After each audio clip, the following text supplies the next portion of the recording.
তো চলো বন্ধুরা, তোমাদের সঙ্গে পুরো রেসিপিটা শেয়ার করি। নিয়েরে মাছের ঝাল।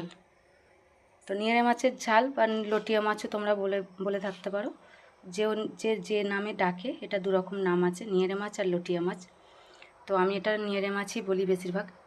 তো চলো, এটা প্রথমে কি করব তোমাদের সঙ্গে শেয়ার করছি।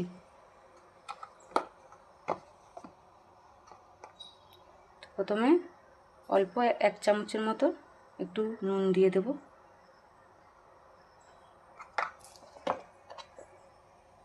তোমরা অনেকে কিন্তু ভেজেও করো, কি কেমন করে করো আমি জানি না। তো এই যে অল্প একটুখানি হলুদ গুঁড়ো দিয়ে দিলাম,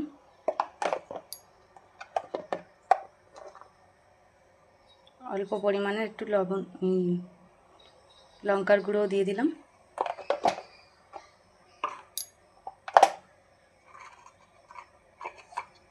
যেহেতু আমি প্রত্যেকটা তরকারিতে জিরে গুঁড়ো ব্যবহার করি, তো একটু জিরে গুঁড়োও দিয়ে দিলাম।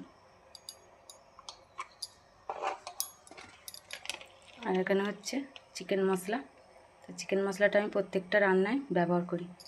তো তোমরা কে কী রান্না মশলা ব্যবহার করো অবশ্যই কমেন্টে জানাবে।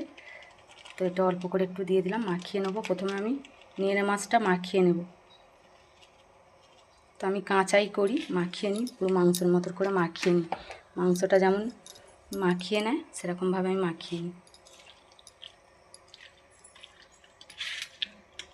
তো আমার অল্প জায়গা, তো শর্ট জায়গা আমার রান্নাঘরটা, তো একটু অসুবিধাই হয়। তো আমার এই পুরো রেসিপিটা দেওয়ার জন্যে একটা কারণ আছে। কারণ তোমরা কে কীভাবে রান্না করো আমাকে অবশ্যই কমেন্টে জানাবে। তোমাদের মতো একটু রান্না করার চেষ্টা করব, ওই জন্যেই আমার রেসিপিটা তোমাদের দিচ্ছি। বা তোমরা কেমন করে রান্না করো আমাকে একটু প্লিজ বলবে, যে তোমাদের রান্নার মতো করে আমিও যদি একটু রান্না করার চেষ্টা করব, বা এরকমভাবে তোমরা যদি করে থাকো সেটাও বলবে আমাকে। তো এই যে মাখিয়ে নিলাম, এটা মাখানো থাকবে একটু কিছুক্ষণ, পুরো মাংসের মতো যেমন চিকেন মাখানো থাকে সেরকমভাবে মাখিয়ে নিই। বা অনেকে চিকেন মাখায়ও না, ভেজে নেয়।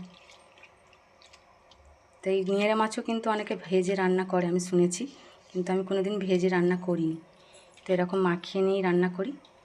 তো এটাই ভালোবাসে সবাই আমাদের বাড়ির, খেতে পছন্দ করে। তো তোমরা কে কীভাবে রান্না করো অবশ্যই আমাকে কমেন্টে একটু জানিও। আমি তোমাদের মতো একটু রান্না করার চেষ্টা করব। আমার রান্না তো রোজই দেখো, বা তোমাদের রান্নাটা একটু দেখবো আমি কেমন করে রান্না করা এই লটিয়া মাছ বা নিয়েরে মাছ বলে। তো চলো, মাখানো হয়ে গেছে।